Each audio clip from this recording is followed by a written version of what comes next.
Hello everybody, welcome back to another video. Today we are going to be talking about Invest 97.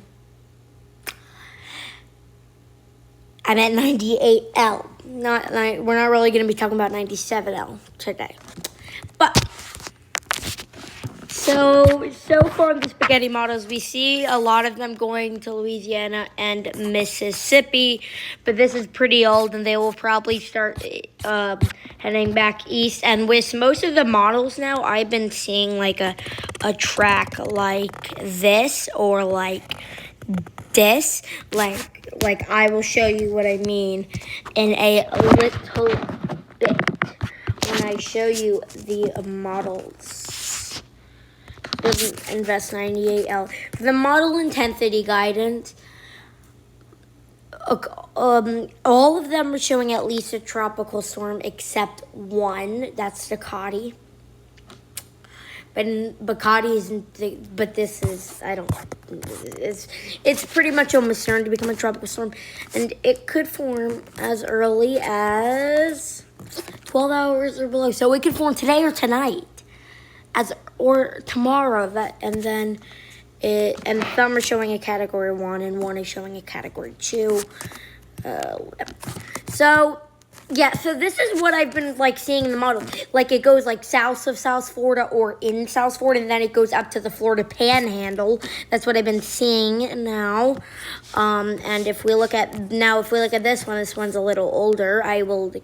It goes through southern Florida or like a little bit south of it, around that area, and then goes into the Florida Big Bend, and then it moves out. This is a little old. I'm expecting it to update soon because this is 6D and this is 12D, and So I would trust this more than this, just due to the fact that mainly it's newer. But yeah, anyway.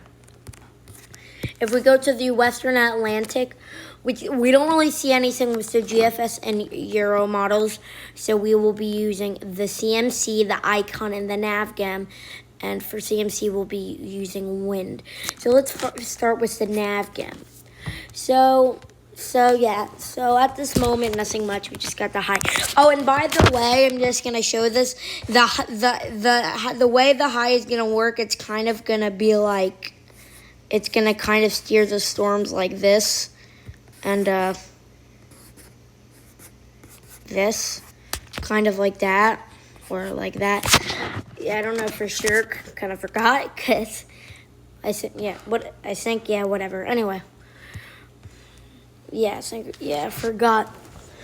Because I had a picture on it, but I forgot.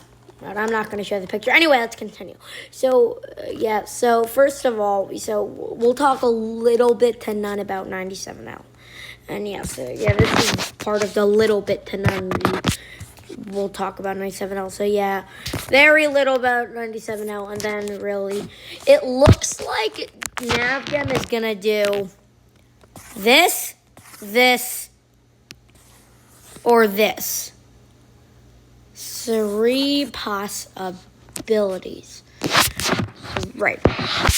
Anyway. Let's go to the Icon model. The CMC model has been the most accurate model so far this year, in my opinion. So I would say I would trust the CMC the most.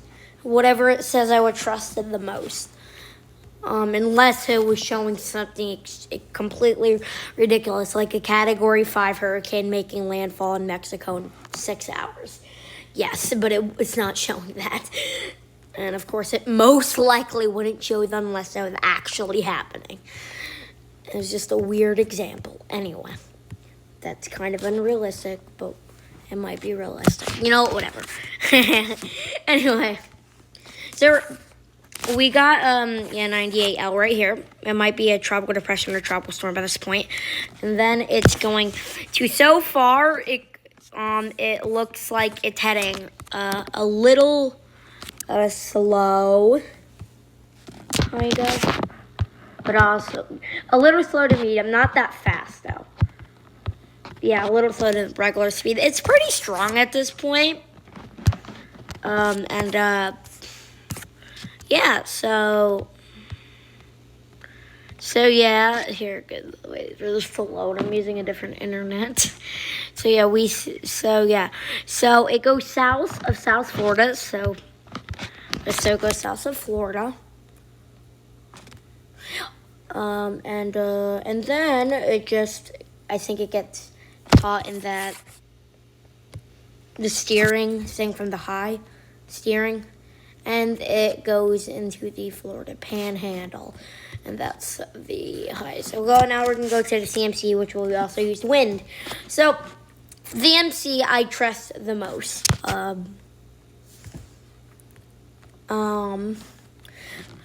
used to trust GFS and you're the most, but right now I'm trusting CMC the most. Anyway, so I've been doing that for a little bit. I forgot how long exactly. But so far, even though I haven't been trusting it the most, I might have not been trusting it the most the whole year. At this moment, I think it's been the most accurate of the whole year. Anyway, so it goes through the Bahamas, and then it hits southern Florida, and we're using the 850 MB winds. I compared them to wind gusts, kind of, and maybe you can kind of compare them to sustained winds, but not really. But I think it's reasonable to compare them to wind gusts. Sorry about that.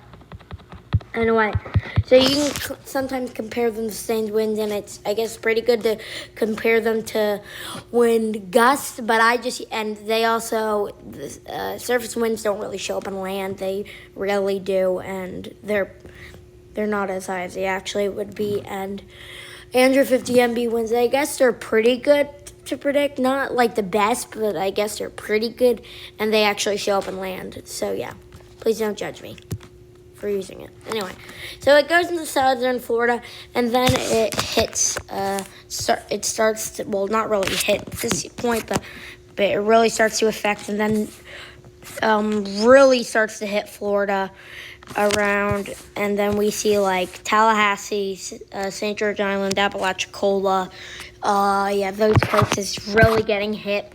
Oh, Port St. Joe, yeah, and then it just goes up and moves out. And if we look at the winds impact, we're going to start from here, the 850 MB wind. So nothing too big. So we see they're in the purple through 60 to 80.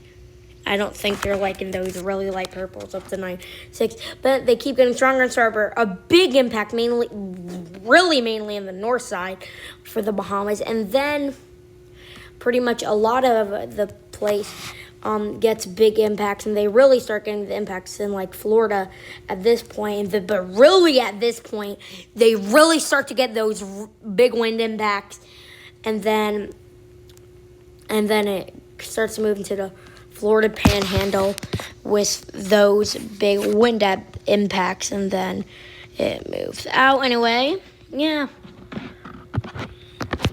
yeah, so anyway, that was pretty much it. Hope you enjoyed this video. If you did, smash the like button. I'll see you guys next time. Bye. Oh, and shout out to Adrian's weather forecast. Anyway, bye.